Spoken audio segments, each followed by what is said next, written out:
केस धुताना शॅम्पू नेहमी पाण्यात मिक्स करून केसांना लावल्यास सगळ्याच बाजूने केस स्वच्छ धुतले जातात. केसांना धुतल्यानंतर कधीही टॉवेलने झटकून पुसू नये. नेहमी हलक्या हाताने कोरडे करावे. केस मजबूत करण्यासाठी पिकलेल्या केळीचे मिश्रण लावावे. असे जर केले तर वेगळ्या कंडिशनरची गरज भासत नाही. केसांना कांद्याचा रस लावल्याने ब्लड सर्क्युलेशन सुरळीत होते.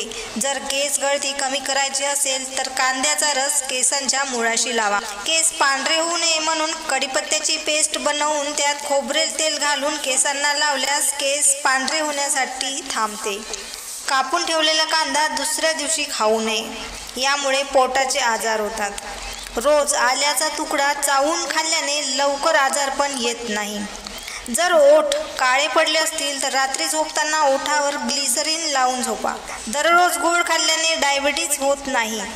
कोथिंबीरीचा रस डोक्याला लावल्यास टक्कल पडलेल्या व्यक्तीचे केस येतात.